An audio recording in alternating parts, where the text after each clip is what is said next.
comenzamos a desenredar el caso del asesinato de Irina García, quien fue brutalmente apuñalada el pasado 12 de octubre de 2023 en su apartamento, a pasos de su hija recién nacida.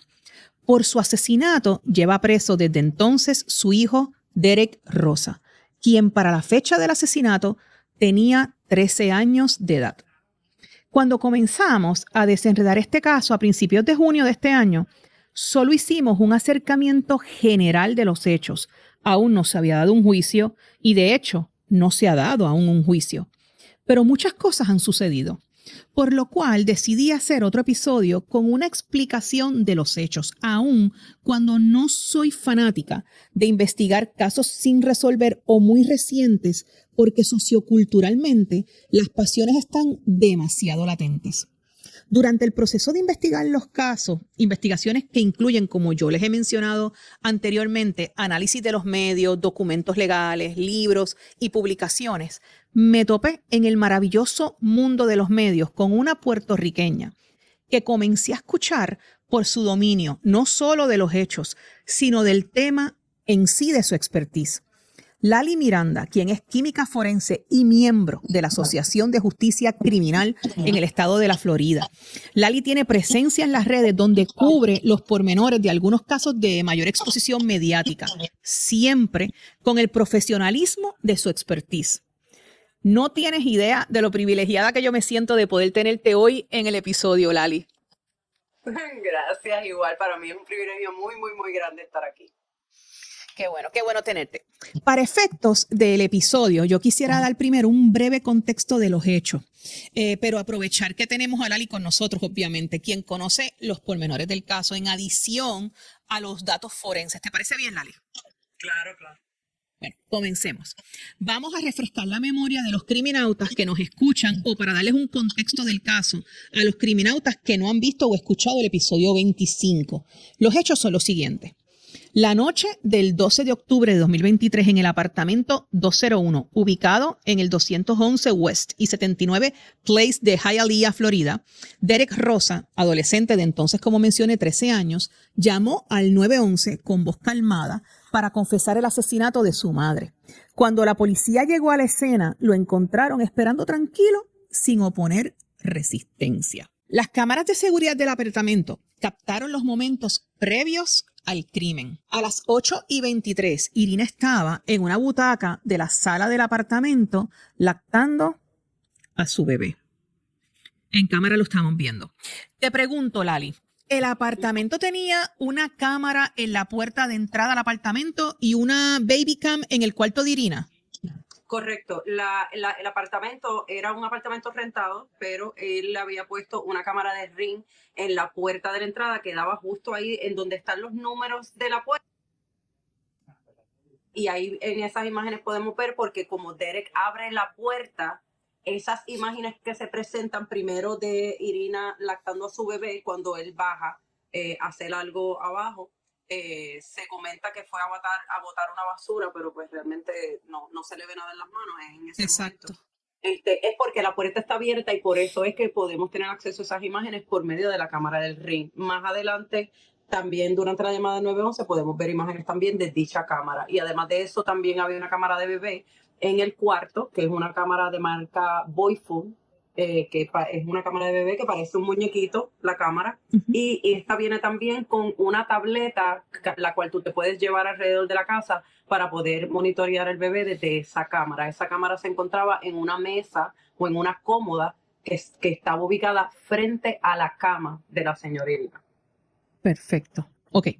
A las 10:23 se puede ver entonces a Irina en esta cámara que estábamos conversando, en la cama de su habitación con la bebé en los brazos. Esto, como estábamos mencionando ahora mismo, gracias a la cámara de monitor de bebés que tenía Irina en su cama, en su recámara, perdón. Te pregunto, Lali, ¿esta baby cam tenía una tarjeta de memoria? Esta baby cam, y sabemos porque tengo una compañera que compró la cámara, la misma cámara, para nosotros poder entender cómo era que funcionaba la cámara. Esta compañera de nosotros la compró, exactamente la misma, y tengo entendido que esta cámara lleva, no, cuando tú la compras, no viene con las tarjetas de memoria, ¿ok? Cuando tú la compras, te viene sin tarjetas de memoria y las instrucciones te dicen que se requiere comprar 2 tarjetas micro SD y se requiere que sea de 125 gigabytes cada una. Una es para el monitor como tal, que es la que se ve como un muñequito. Una de ellas va ahí y la otra va en la tableta que tú te llevas a todas partes. Eso tiene dos USB. Ok. Continuamos. A las 11 de la noche es entonces cuando se puede ver, gracias a esta cámara, que Derek Rosa entra al cuarto de Irina luego de haber ido a la cocina a buscar un cuchillo. Según sus propias palabras en la llamada que hizo al 911, y mientras su mamá estaba acostada, la atacó. Tenemos en pantalla fotos de los cuchillos. No sé si me los pueden poner aquí en exacto. Esto es evidencia que más adelante vamos a hablar con Lali de las evidencias forenses entonces que se levantan. Este es el cuchillo actual que se levantó en el apartamento. Continúo. Minutos después, Derek se comunica por mensaje a través de una aplicación de videojuegos con un amigo de nombre Sweden y le confiesa lo que hizo. Derek entonces se toma un selfie y se lo envía. Te pregunto, Lali, ¿se sabe algo de la identidad de Sweden? Correcto. Sweden, desde un principio durante el interrogatorio, él deja saber que él tiene un amigo desde hace 3 años ya, que no conoce personalmente, pero sí lo conoce por medio de la aplicación que usa para jugar videojuegos, pero también se comunican por teléfono, específicamente los fines de semana. Sabemos que el mismo Derek en el interrogatorio dice que es menor de edad y que vive en otro estado de los Estados Unidos, pero que sí vive en Estados Unidos. ¿Okay? Más adelante, por medio de los discoveries a los que tenemos acceso, nos damos cuenta de que es un menor de edad, y sabemos que es menor de edad porque se le conoce por las siglas CG.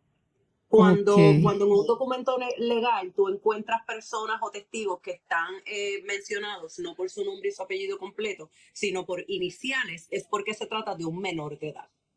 Además de eso, tenemos documentos en el docket, que me imagino que vas a explicar lo que es el docket más adelante. En el documento número 142 del docket se ven imágenes de la entrevista que le hacen los detectives a este menor de edad. Estos detectives viajaron hasta el estado en donde se encuentra este menor de edad de iniciales CG.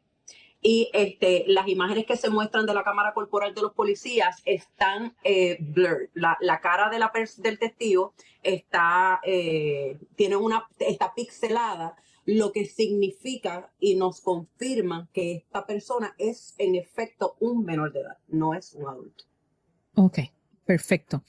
Luego de esto, a las 11:30, Derek llama entonces al sistema de emergencias 911, narra lo que hizo en un tono educado y obediente de cada instrucción que escuchamos que la persona del 911 le va dando, ¿no? De esta persona que era una mujer del sistema de emergencia. Aún con la operadora del 911 en la llamada, llegan los agentes de la policía, suben al apartamento 201, le dan las instrucciones pertinentes y lo arrestan. El arresto lo vimos, ¿verdad, Lali? Gracias a la cámara corporal de uno de los policías. Sí, a varios. De hecho, tenemos varios clips que la fiscalía le da a los noticieros. Ciertos clips de algunas de las cámaras corporales, no fue solo una, fueron varias, pero fueron varios clips en los que se puede ver claramente cuando ellos están allí, cuando tocan la puerta. Vemos un videoclip en el que ellos están hablando con alguien que les está hablando por medio de la cámara del ring, que más adelante pues podemos hablar de quién era esta persona. Sí. Y entonces se produce el arresto y podemos ver claramente cómo ellos pues utilizando una técnica de sumisión, pues ellos hacen el arresto.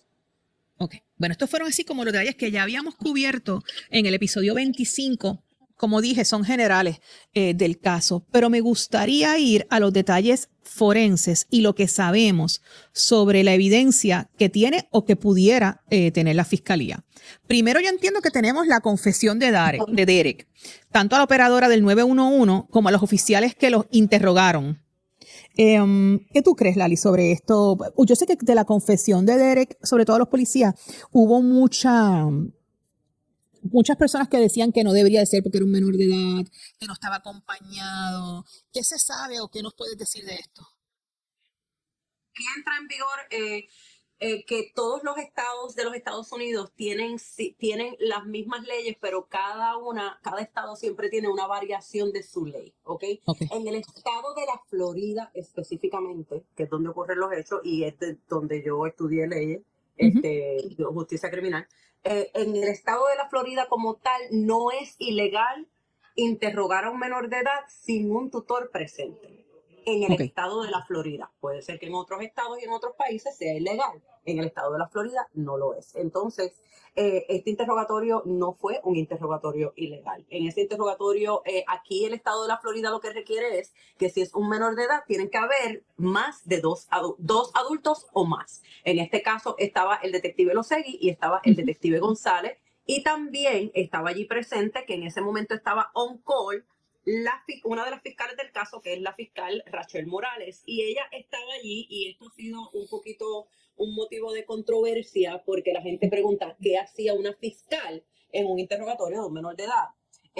Y eso es una respuesta que le conviene bastante a la defensa, y es que la fiscalía, en estos casos que son así sumamente delicados, ellos se presentan allí simplemente para asegurarse de que no se le violen sus derechos a esta persona. En este caso, al ser un menor de edad, que es un interrogatorio bastante delicado, la fiscal Rachel Morales estaba allí específicamente para velar que no se le violaran sus derechos constitucionales a este menor de edad.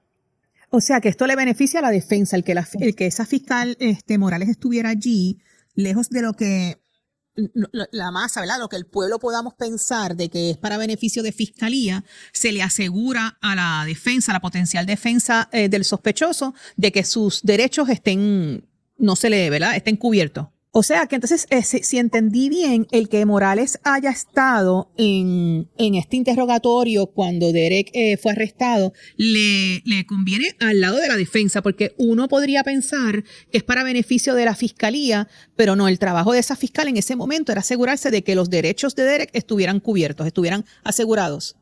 Correcto, o sea, le conviene a la defensa en el sentido de que no se le violan sus derechos constitucionales a su cliente. Okay. En ese sentido, claro, la fiscalía está allí también protegiendo su caso.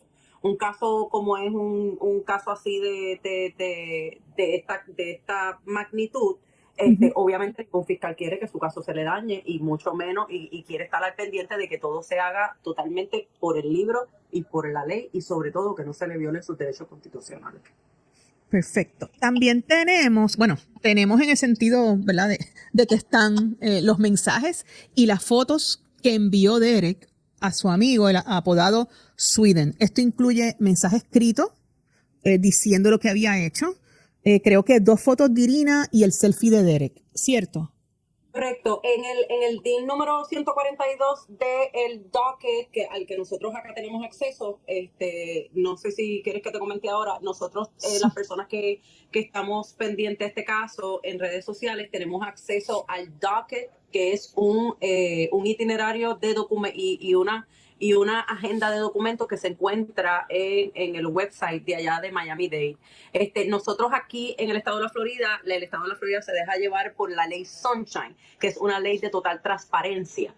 No todos los estados tienen esa misma ley, pero el estado de la Florida es un estado que es totalmente transparente en cuestión de procesos legales, lo que nos da a nosotros los ciudadanos comunes acceso prácticamente casi total a todo este tipo de documentación y a todo este tipo de procesos legales. Entonces nosotros entramos ahí al docket y el documento 142, en donde se ven las imágenes de este personaje Sweden, que es un menor de edad, se pueden ver los screenshots o las imágenes que se le mostraron a este menor de edad como para reconocimiento. Y cuando digo reconocimiento es que ellos técnicamente cogieron unas imágenes impresas en una hoja más o menos como un 8x10, aproximadamente, y se lo llevaron a Sweden para preguntarle esta conversación, ¿la reconoces? Esta conversación la tuviste con Derek. Estas fueron las fotos que él te envió, porque aparentemente Derek en el interrogatorio dice que él llamó a un amigo, pero en la llamada del 911 dice que él le envió fotografías de su madre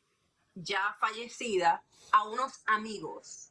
Tenemos entendido que él le envía estas imágenes a un grupo de WhatsApp en el que él envía la selfie de él con sus manos pues llenas de líquido, sí, de sangre, vital que tenía Irina.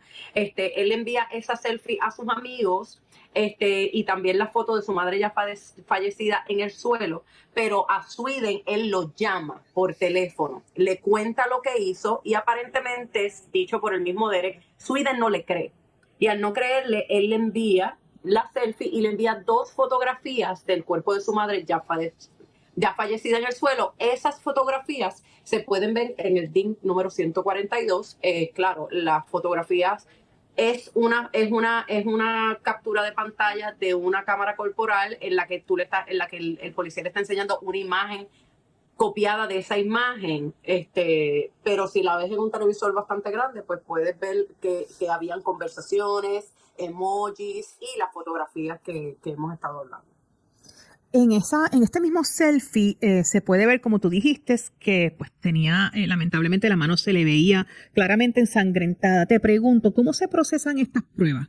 O sea, ¿se toman muestras de la sangre y del arma? ¿Cómo es? Procesamientos forenses diferentes en estos casos, ¿ok? Están los técnicos forenses, que los técnicos forenses son las personas que por medio de una orden judicial ellos llegan a la escena del crimen y allí ellos colectan todo tipo de información que sea relevante a el crimen, como por ejemplo huellas dactilares, huellas de las manos, huellas de los pies, el arma homicida en caso de que se encuentre también se colecta, todo este tipo de evidencia que ocurre, que se asume que ocurre en medio del ataque, ¿ok? No es que toman huellas dactilares de un vaso en la cocina, de la puerta, por ejemplo, de una ventana. O sea, ese tipo de cosas no, sino lo que sea relevante a la escena del crimen principal, que en este caso fue la habitación en donde dormía la señora Irina, ¿ok? Además de eso, pues también se procesa el cuerpo de la señora Irina ya cuando se llega a las oficinas del Medical Examiner, pero también el cuerpo de Derek Rosa se procesa ya una vez él ha sido interrogado, procesado, etcétera. Allí llegan los técnicos también forenses y ellos allí le quitan su ropa, la empacan. Además de eso, se le procesa el cuerpo a Derek Rosa. Y cuando digo se le procesa el cuerpo, es que ellos se toman muestras de cabello de diferentes áreas del cuerpo, se le toman huellas dactilares, se le toman cualquier tipo se le pasa un swab, que es como un hisopo que solamente tiene algodoncito en una de las puntas nada más. Ese hisopo se le pasa por cualquier tipo de herida que él pueda tener, ya sea en sus manos, etcétera, o en el resto del cuerpo. Además de eso, se le pasa como un palito de naranja por debajo de las uñas para quitarle cualquier residuo de células de piel, que son las células epiteliales. Se le pasa eso, se le recortan las uñas y se colecta todo eso, va al laboratorio y por medio de eso se colectan diferentes tipos de evidencia, incluyendo material genético que se podría encontrar ya sea de él o de la víctima, en este caso, pues su madre, la señora Irina García. Aquí en Puerto Rico, todo esto se hace en el Instituto de Ciencias Forenses, ¿verdad? ¿O me equivoco? Sí, todo en Puerto Rico tengo entendido que todo se hace que todo es como que un solo departamento en el Instituto de Ciencias Forenses. Allí hacen todo, allí hacen genética, hacen balística. Acá en el área de Orlando es igual. En donde mismo está la oficina de Medical Examiner, allí mismo están los laboratorios de nosotros. Ok.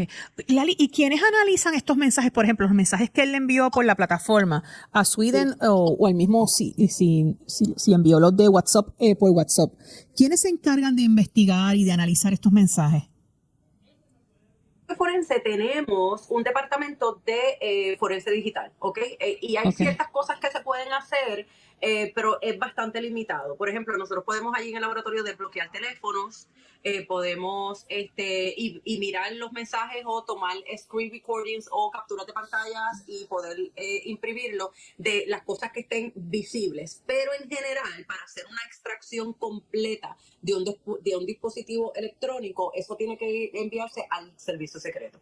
El servicio secreto cuenta con varios programas, pero hay uno en específico que es el más que usan, que es el programa Celebrity, que es un programa que ellos utilizan y ellos hacen una extracción entera de ese dispositivo que, aunque usted haya borrado la información que usted buscó, como búsqueda de internet, por ejemplo, o mensajes de texto con alguien, todo ese tipo de data se guarda en el teléfono o se guarda en la nube, y por medio de este programa ellos pueden hacer una extracción hasta de años de información en tu celular.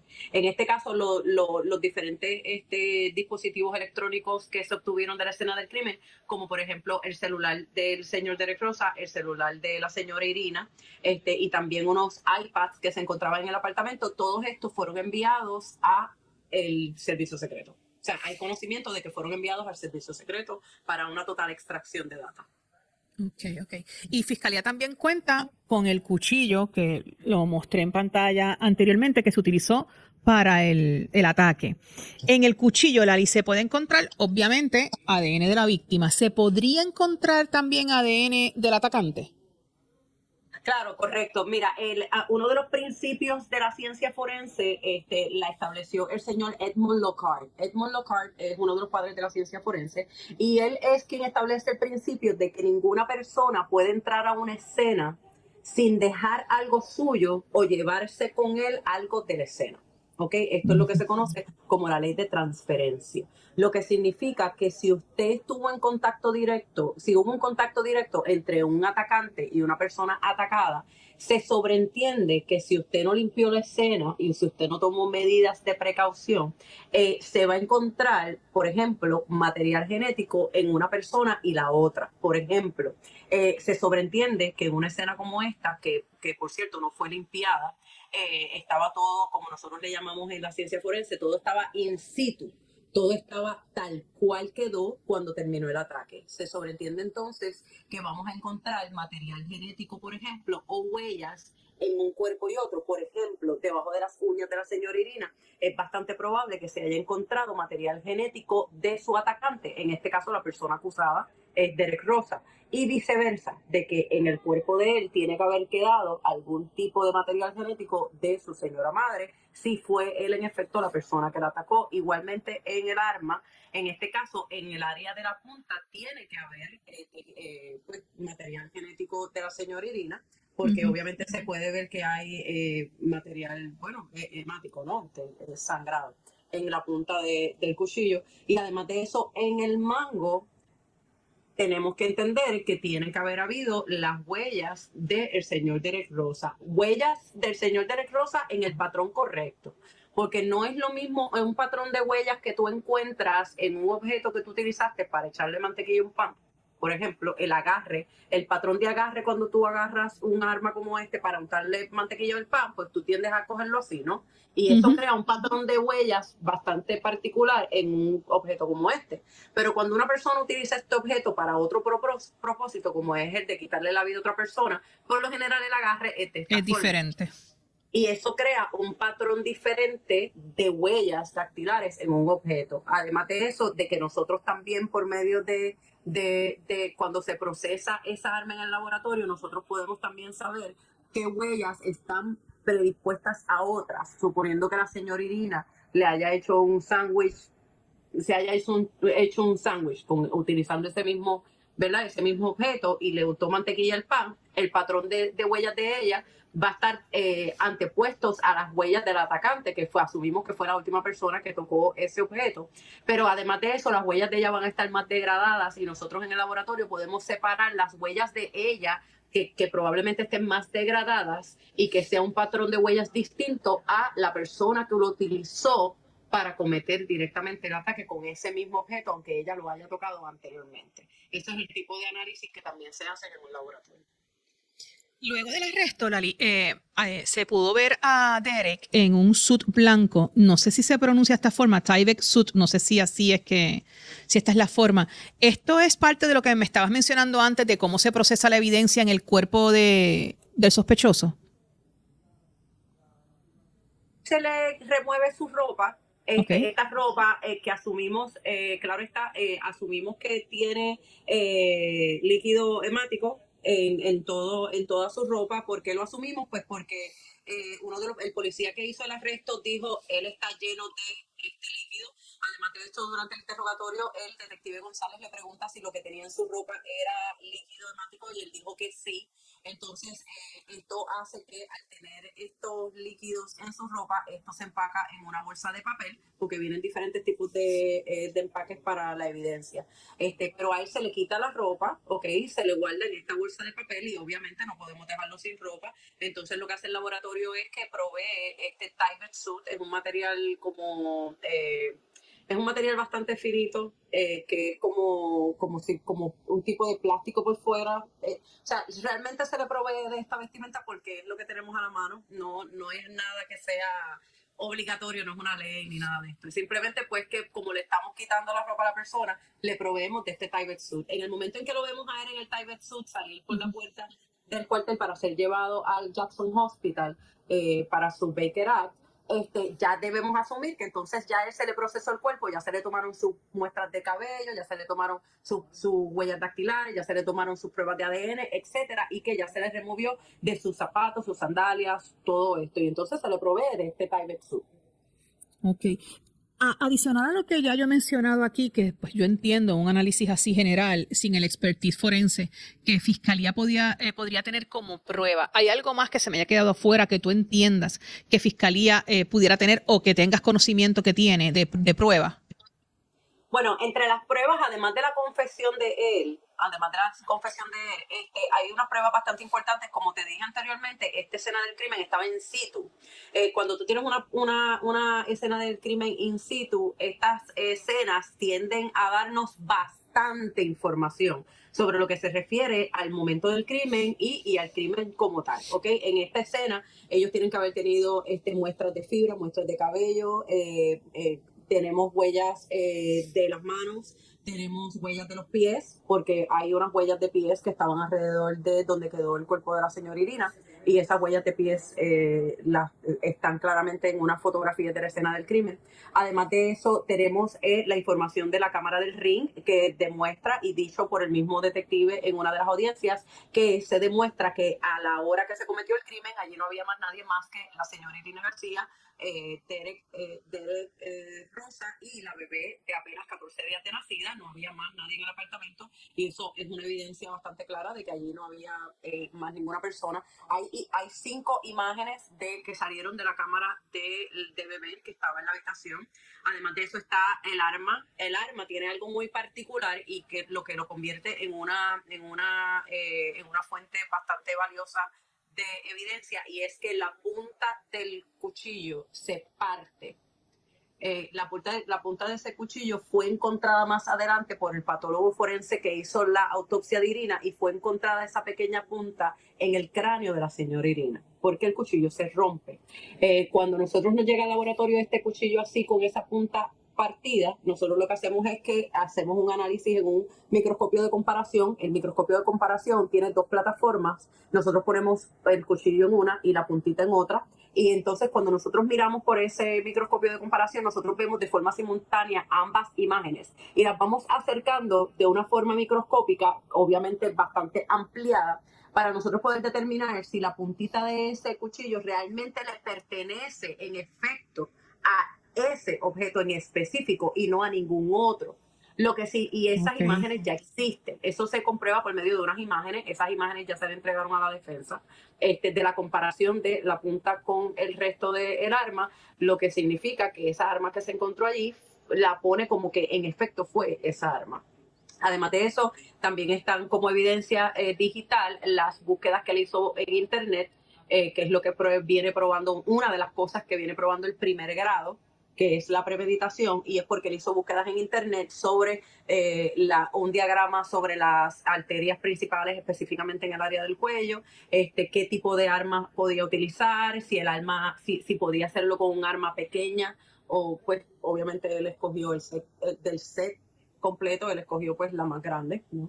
Y muchas otras tipos de evidencias que se pueden tener, por ejemplo, el patrón de las manchas de líquido rojo que están en toda la habitación. Eso es una fuente bastante grande de información, porque las personas que se especializan en patrones de manchas de sangre, ellos pueden hacer ellos pueden, ¿cómo se llama esto? Ellos pueden recrear la escena prácticamente a la perfección, en cuestión de que ellos pueden decir, él estaba aquí parado cuando dio la primera estocada, este patrón de manchas que está aquí significa que ella estaba acostada en esta posición, ella se paró, ella caminó hasta aquí, se agarró de la cuna, él continuó en su ataque hacia el área del rostro. En esta área de aquí podemos ver esta mancha particularmente se forma cuando la persona recibe la estocada que finalmente le quita su vida, o sea que esa estocada la recibió en esta área específica de la habitación. Entonces ella se voltea, ella se cae, él entonces se para en esta posición. Es una recreación prácticamente que tú la puedes hasta ver en tu mente, mientras estos analistas especialistas en manchas pueden, o sea, ellos la recreación de ellos es tan exacta que ellos podrían decir si este ataque en específico lo pudo haber hecho una persona con la medida, la estatura, el peso de esta persona que está siendo acusada, si fue una persona, si fueron más personas, si fue una persona que era derecha, si era izquierda. Todo ese tipo de análisis se hace por medio de esta evidencia de líquido hemático que queda allí en el escena. Hay bastante, hay bastante. Sí, y ya veo. La ciencia forense entonces me parece que es una ciencia exacta, que no deja nada pudiera ser, sino que se va analizando todo. Ciencia forense es exacta. Todas las variables. Todas las variables. La ciencia forense tiene algo muy particular, y es que la ciencia forense te puede culpar como te puede exculpar. ¿Por qué? Porque la ciencia forense es tan exacta que la ciencia forense tiene solamente 3 respuestas: sí, no o inconcluso. Y cuando las respuestas son inconclusas, por lo general es porque la evidencia o estaba degradada o no nos brindó el tipo de información que nosotros queríamos obtener. Pero si la persona que está siendo, que está siendo imputada por estos cargos, si fue, la ciencia forense te va a decir sí o no.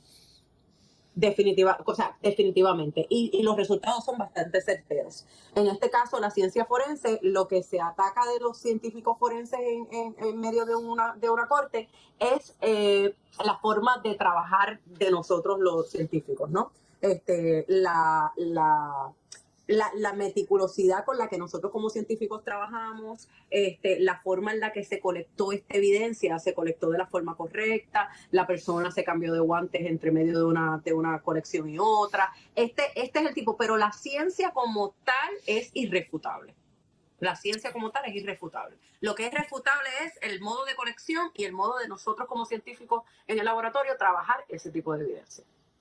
Ok, perfecto. Mira, Lali, ya que contamos hemos narrado como que un contexto general del caso, me gustaría, si está bien contigo, hacerte unas preguntas para entender qué está sucediendo con el caso, realmente, qué avances, si alguno, que ya me has mencionado algunos, pero sobre todo unas preguntas específicas sobre la investigación forense que aquí en la isla pues pudiéramos beneficiarnos, si está bien contigo.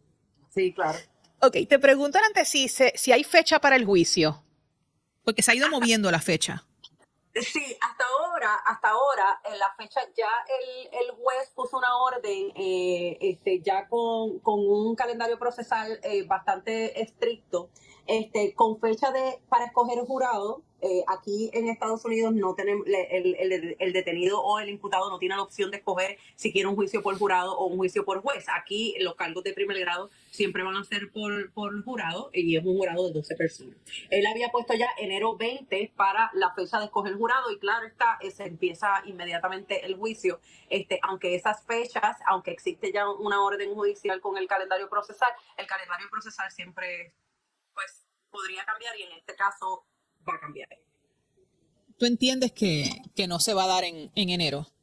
No. No, Ok. definitivamente yo pienso que este caso todavía en enero no se va a dar en enero, debido a los últimos acontecimientos que han pasado en el caso.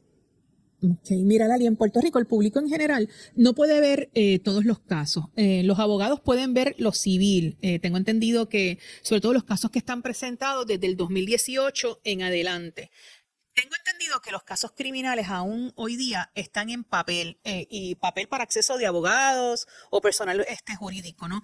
Y tengo entendido que los casos de familia son confidenciales, pero contrario a Puerto Rico, en la Florida, como tú estabas mencionando, se pueden ver las mociones de ambas partes, tanto de la fiscalía y los que hacen los abogados de la defensa.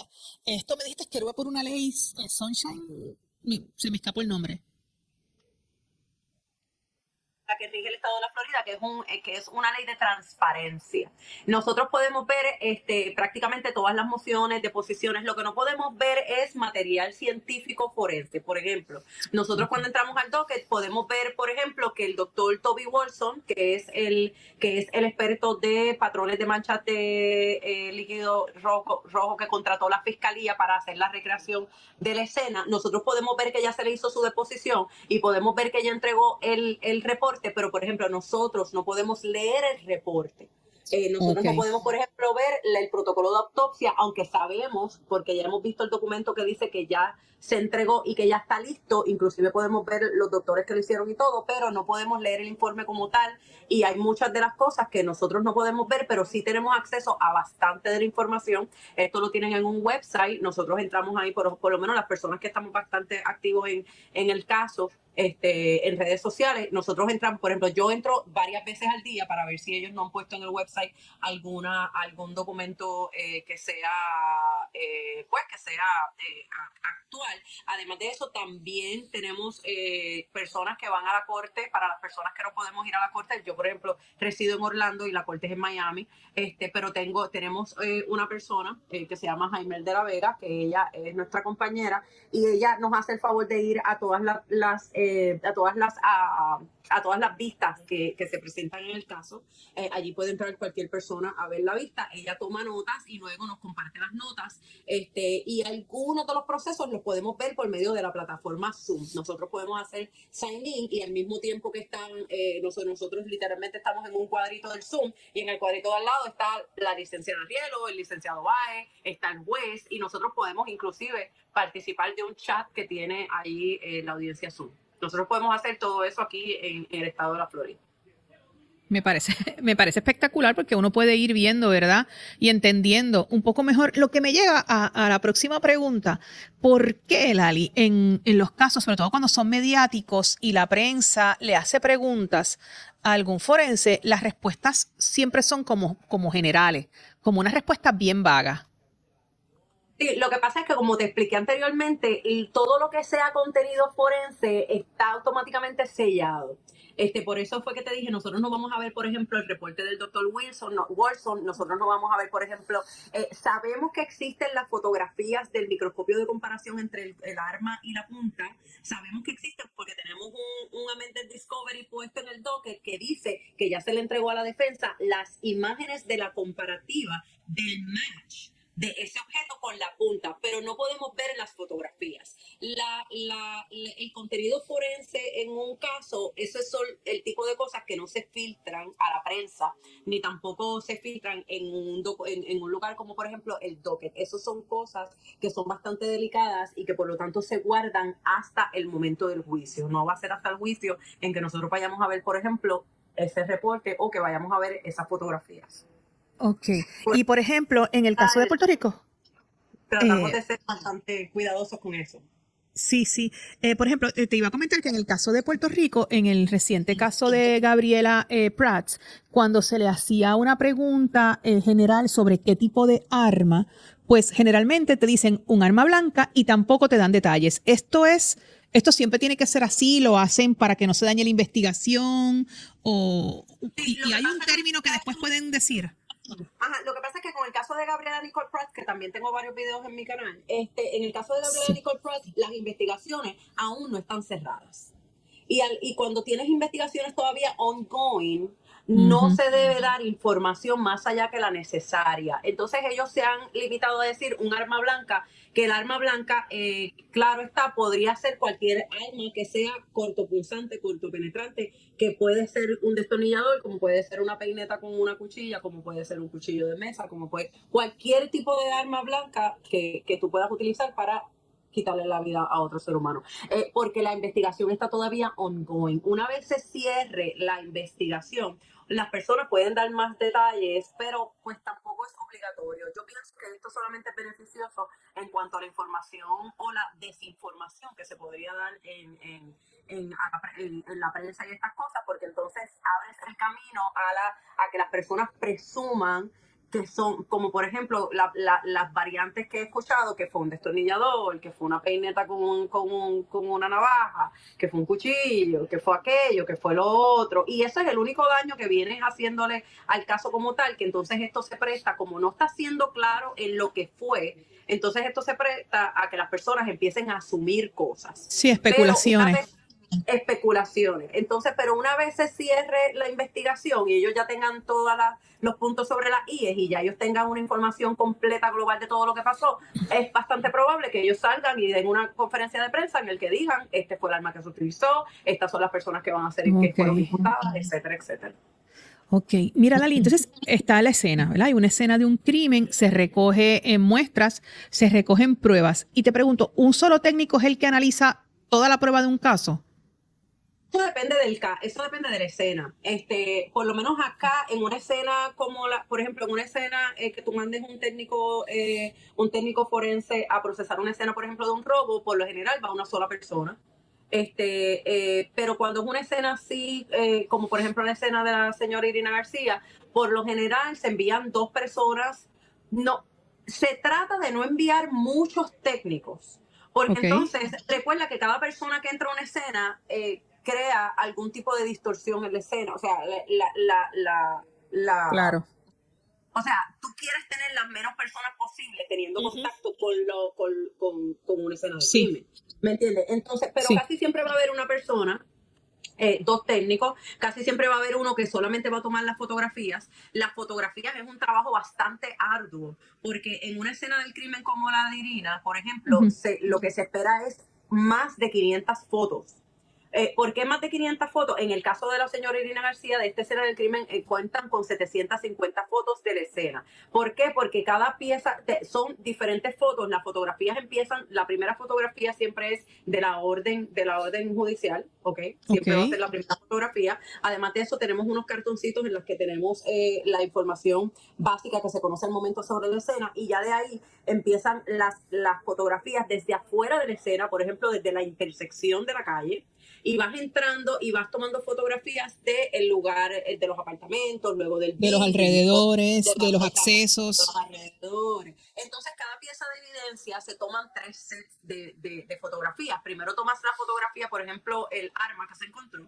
Tú primero tomas fotografías de la habitación. El arma se encontró en la habitación de Derek Rosa, encima de la cómoda.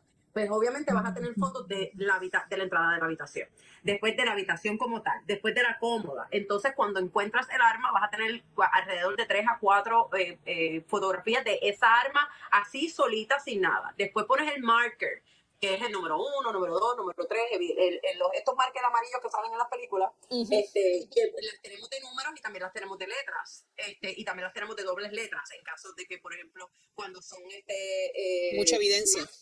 Cuando hay mucha evidencia, como por ejemplo los mass shootings, porque tú tienes 300 casquillos de bala, ¿verdad? Pues obviamente tú sigues utilizando, ¿verdad?, los markers. Le tomas cierto tipo de cantidad de fotografías con el marker y después se le añade una reglita, que muchas veces las reglitas pueden ser unas reglitas plásticas que vienen para tú poner al lado de la evidencia, y también vienen unos stickers y también vienen unas reglitas de papel que tú las pones al lado de la evidencia para tener una idea de las medidas, y también le tomas otro set de fotos y cuando vienes a ver se producen 750 fotos de una escena del crimen. Estas 750 fotos son las que más luego se utilizan para ponerlas en el laboratorio. Por lo general se ponen todas así en una mesa y tú puedes hacer una recreación de la escena y tener una idea bastante clara de qué fue lo que pasó allí. Por eso es que son tantas fotografías. Entonces la otra persona se encarga de hacer la colección de la evidencia como tal. Ok, y una So, vez llegan al laboratorio, una persona es la que analiza todo. aquí en el estado de la Florida, no. Ok. Aquí en el estado de la Florida no, aquí tenemos diferentes departamentos. Por ejemplo, mi departamento es la toxicología forense, como química forense, mi área es la toxicología forense, ¿ok? Y yo tengo mi pequeño cuartito, ¿verdad? En el que tengo mi equipo de toxicología forense.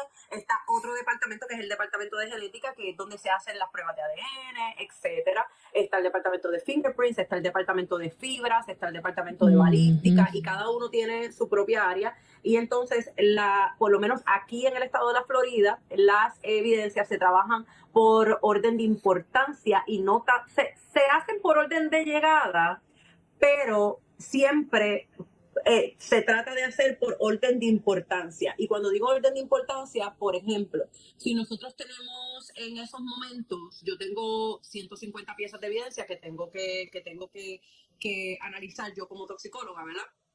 Pero vamos a suponer que tengo el caso 1, 2, 3, 4, 5, ¿ok? En el que ya una persona ya es sospechoso y por medio de otras evidencias ya la persona está arrestada y ya la persona está en un centro de detención, por ejemplo, pero entonces tengo 4 evidencias de, por ejemplo, una persona que está cometiendo crímenes en serie y que no se tiene ni idea de quién es este atacante. Esa evidencia Ese va a tener prioridad. Porque yo necesito saber que yo necesito pistas para poder sacar de circulación a esta persona que está cometiendo crímenes en serie versus esta evidencia que tengo de una persona que ya está siendo procesada y que está esperando por el juicio, y eso a mí me hace ganar un poco más de tiempo. Pero mi evidencia de toxicología, yo puedo tener, por ejemplo, una evidencia del caso 1, 2, 3, 4, 5, y yo la proceso el día de hoy, y dentro de 2 semanas yo vuelvo a tener una pieza de evidencia del caso número 1, 2, 3, 4, 5. Honestamente, yo ni recuerdo que hace una semana hice otra evidencia de ese mismo caso, porque la cantidad de trabajo en los laboratorios acá es bastante extensa. Me imagino que en el centro, allá en el Instituto de Ciencias Forenses, al ser el único, me imagino que también la cantidad, pero ellos tengo entendido que trabajan más todo como por carpeta, como que yo tengo toda la evidencia de esta carpeta. Y se trabaja toda esa evidencia, y a veces sí, a veces puede ser que sea la misma persona que procesa una cosa, puede procesar otra. Acá en Estados Unidos está un poco más estructurado. Los científicos del laboratorio, en el caso mío, claro está, yo no soy técnica de escenas de crímenes, yo no voy a las escenas, porque yo soy científica del laboratorio. Las personas que recolectan la evidencia en las escenas de crímenes son los técnicos forenses. Los científicos forenses, que somos los que estamos en el laboratorio, cualquier científico forense necesita mínimo un degree en algún hard science. Y cuando digo hard science, me refiero a que tú necesitas un degree básicamente en biología primero, un bachillerato en biología o en química, por ejemplo. Nosotros podemos hacer cualquier tipo de evidencia. Por ejemplo, yo puedo procesar toxicología, pero también puedo hacer ADN, también puedo trabajar en el microscopio de comparación comparando casquillos de balas con balas o con el arma, pero mi fuerte como química es la toxicología. Pero yo sí podría trabajar en el departamento de ADN, por ejemplo. Si en ADN están atrasados y necesitan a alguien que pueda procesar ADN junto con los demás compañeros, pues a mí me pueden decir, mira, Lali, te necesito hoy en genética porque estamos hasta aquí. Y claro, pues, tienes la preparación. Y uno puede. Ahora, siempre hay gente que se especifica en ciertas cosas. Por ejemplo, alguien que se especifique o que se especialice en balística, pues casi nunca pues nosotros tocamos los científicos como tal de biología y química. Es muy raro que tú veas a alguien procesando balística o fingerprints. O sea, aquí se divide el trabajo bastante. No somos tan multifacéticos como entiendo yo que son en el Instituto de Ciencias Forenses, que ellos están más, como que hacen más cosas, todos ellos mismos hacen, como que una sola persona puede hacer varias áreas. Aquí está más dividido. Yo aprovecho para enviarle un mensaje a todo el personal del Instituto de Ciencias Forenses y decirle mi admiración y mi agradecimiento, porque me consta que trabajan sin parar y que dan lo mejor de sí. A veces están en turnos de unas horas que uno dice, Dios mío, de verdad que son dignos de admirar. Así es que le damos las gracias. Mira, Lali, en el caso de Derek, lo último que, ¿verdad?, de él como acusado de Derek Rosa, lo último que había visto en cuanto a la defensa es que le habían solicitado al juez que se inhibiera del caso por una expresión que hizo en medio de una vista. Según lo que pude ver, el juez no se inhibió. ¿Qué piensas que pase ahora con esto? Pues mira, lo que pasa es que, mira, la defensa en este caso hizo un escrito de 20 páginas en el que ella expresaba la defensa, incluso en este documento, en este escrito, se añadió una carta que aparentemente entendemos que escribió el señor Derek Rosa, ¿verdad? El menor de edad Derek Rosa, bueno, ya no es menor porque ya tiene 15 años. Bueno, sí, es menor de edad. Él escribió esta carta y la firmó con su puño y letra, en el que ellos están alegando que el juez no está siendo imparcial debido a ciertos comentarios que él ha hecho aparente y alegadamente en medio de algunas de las vistas, ¿ok? La defensa, por ejemplo, estaba alegando que cuando ellos trajeron al plato lo de la defensa por lo que ellos alegan que Derek Rosa padece de cierto grado de autismo y además de esto también padece de TDAH, que ellos, una de las cosas que ellos les molestó fue que el juez parece que se dirigió en algún momento diciendo porque el señor Derek Rosa tiene autismo y él hizo esto así entre comillas que a ella no le pareció correcto y además de esto que él supuestamente en algún momento hizo un comentario de que él dijo, sí, esto no es un caso de quien lo hizo. ¿Por qué? Porque la defensa en todo momento se ha ido por la parte de salud mental. La salud mental es una defensa afirmativa. Una defensa afirmativa es cuando los abogados defensores dicen, mi cliente sí lo hizo, pero lo hizo porque la razón que sea. Porque lo maltrataban, porque le dio un ataque de esquizofrenia. Esto es una defensa afirmativa que las personas que sabemos que este tipo de defensas existen, ¿ok? En la que el abogado literalmente dice, sí, mi cliente sí lo hizo. Esto no es un caso de quien lo hizo, mi cliente lo hizo. Pero lo hizo porque estaba mal de la cabeza. Su estado mental estaba comprometido. Entonces, al él hacer ese tipo de comentarios, realmente él lo que estaba era reafirmando lo que ya ellos habían dado a entender, que era que su defensa iba a ser por una defensa afirmativa de salud mental. Claro, ellos se ofendieron con el comentario y con varios otros comentarios que el juez, pero claro, esto se trata de percepción. Y voy a usar un ejemplo que usó un compañero mío, que es el compañero con quien yo hago mis lives, que es el doctor Sebastián. Sí, yo siempre que hacen lives estoy ahí viéndolos, la mayoría de las veces. El doctor Sebastián es... Sí, excelente, excelente. Mi compañero. Pues mira, el doctor es como dice Sebastián, que Sebastián dice, es como que yo tengo la percepción de que yo te caigo mal. Yo creo que yo a Silvia le caigo mal. Creo. Yo me siento de esa forma. A lo mejor no te caigo mal. A lo mejor viene alguien a decirme, no, ella siempre habla muy bien de ti, ella te admira mucho, pero mi percepción es que yo te caigo mal. La percepción de la abogada Rielo es que el juez está siendo parcial en sus comentarios. ¿Ok? Pero entonces tuvimos una audiencia, él inmediatamente recibió el escrito, al otro día ya le había puesto una audiencia para responder a esta moción. La moción era una moción para descalificar al juez o al tribunal, en este caso al tribunal. Entonces él hizo una vista bastante corta, de 1 minuto y medio apenas, en el que él dijo, ahora vamos a discutir el caso del señor del Estado versus Derek Rosa. La defensa puso una moción para descalificar a este tribunal y la moción ha sido denegada porque es legalmente insuficiente. Y entonces, y ahí quedó todo, y creo que van a tener una vista ahora el día 22 de septiembre. ¿Qué va a pasar ahora? Lo que va a pasar ahora, y esto es mi opinión bueno, es mi opinión muy personal, espero no equivocarme. Hasta ahora, gracias a Dios, en mis pronósticos no me he equivocado.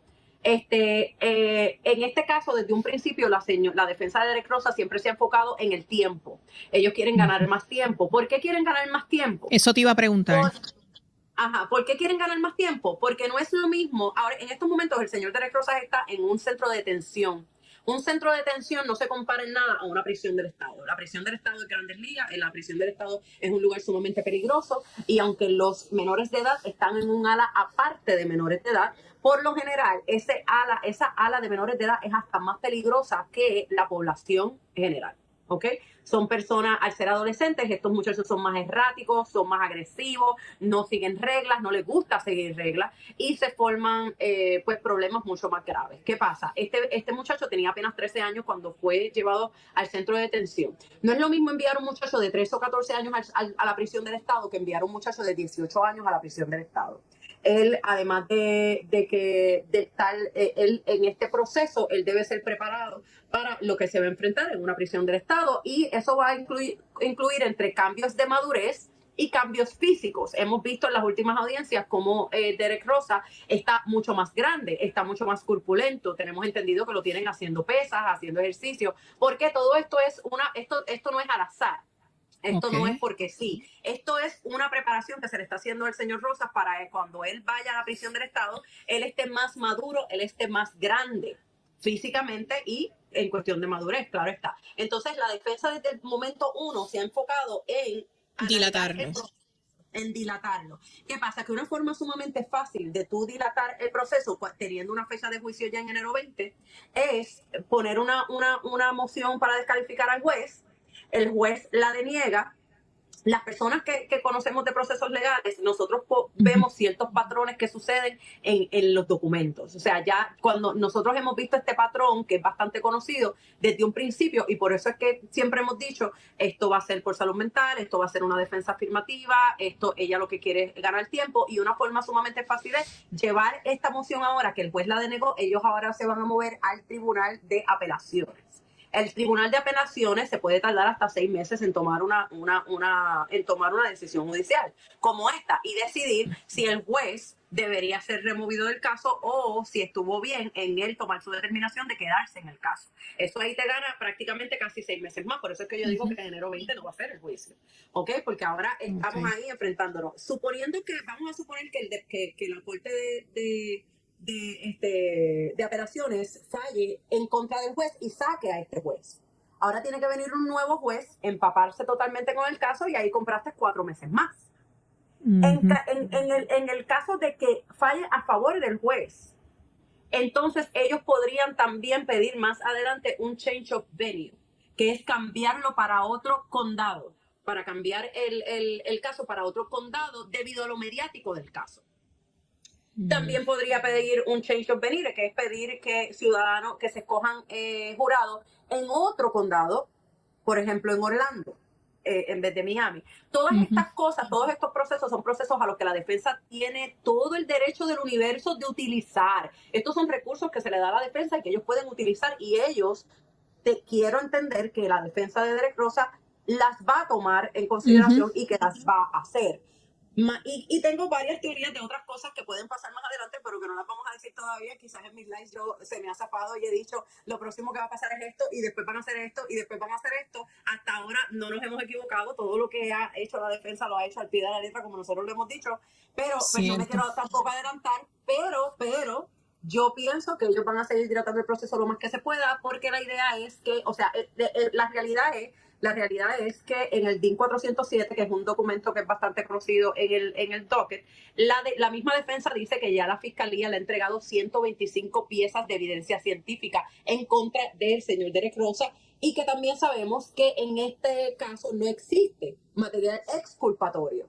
El material exculpatorio en este caso no existe. De existir material exculpatorio ya nosotros lo sabríamos porque los juicios no tienen sorpresas. Todo tiene que ser conocido en la etapa del discovery.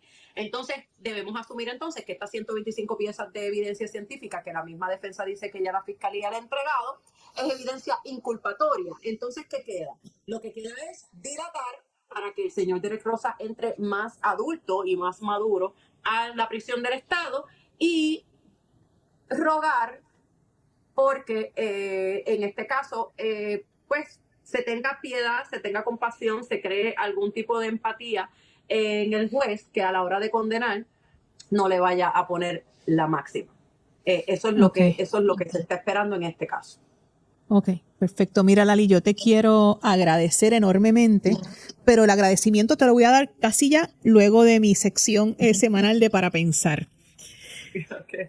Para pensar, este caso nos revela muchas cosas. Y les pregunto, ¿qué nos revela sobre todo la división entre quienes defienden a Derek y quienes creemos en la versión forense? ¿Hasta qué punto las emociones, la juventud del acusado y los imaginarios culturales sobre la familia perfecta, sobre un muchacho que se ve, ¿no? que comprendemos que estaba comenzando a vivir, influyen en la manera en que interpretamos la evidencia? La investigación no se basa en rumores ni en simpatías, sino en pruebas científicas. Investigar un caso requiere invertir energía y conocimiento.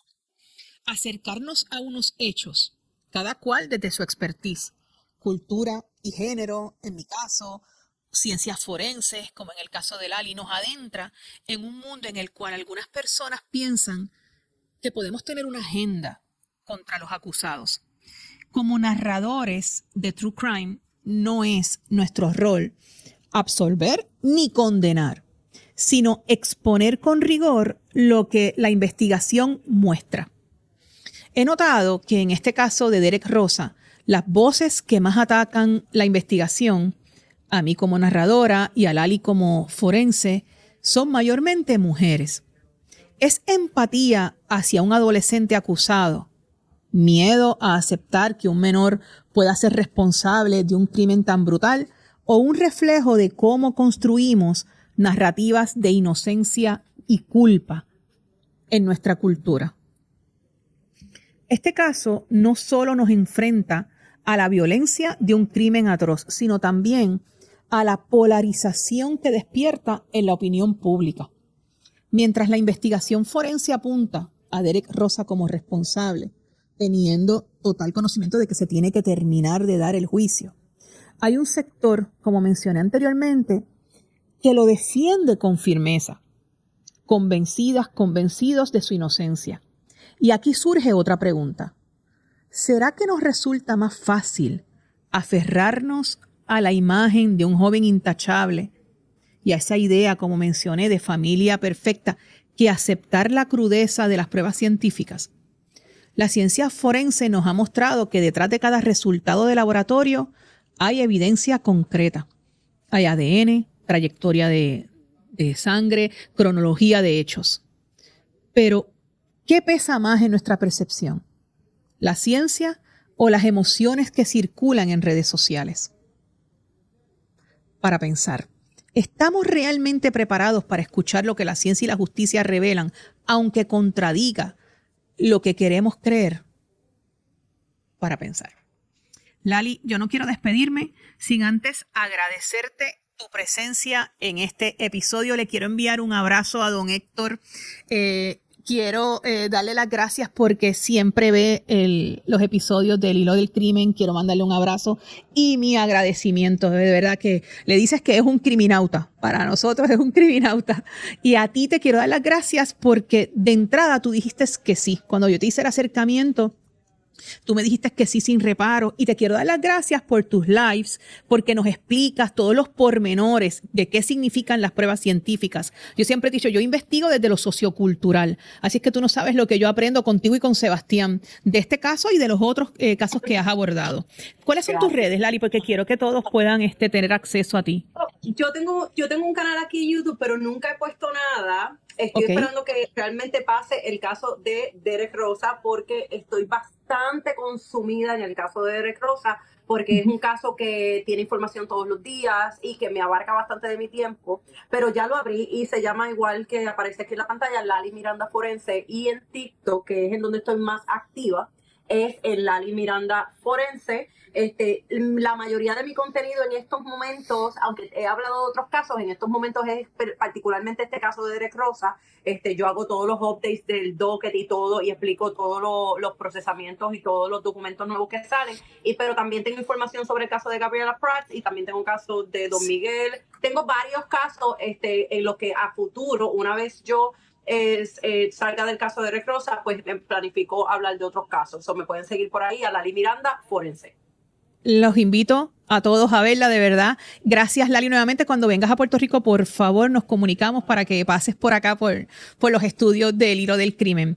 A todos los criminautas, en especial a don Héctor, gracias por ver los episodios. A cada uno de ustedes que le dan like, que me comentan y que me solicitan episodios, gracias. Recuerden que estamos en Instagram bajo El Hilo del Crimen y que pueden escribirnos a elhilodelcrimen@gmail.com o a info@gw5 y que pueden ver todos los episodios por el canal de GW5 y escucharlos por las plataformas de audio. Gracias por escuchar y por desenredar conmigo, sobre todo este episodio que fue diferente a los demás, y espero que lo hayan disfrutado y que hayan aprendido tanto como yo. Gracias por desenredar conmigo.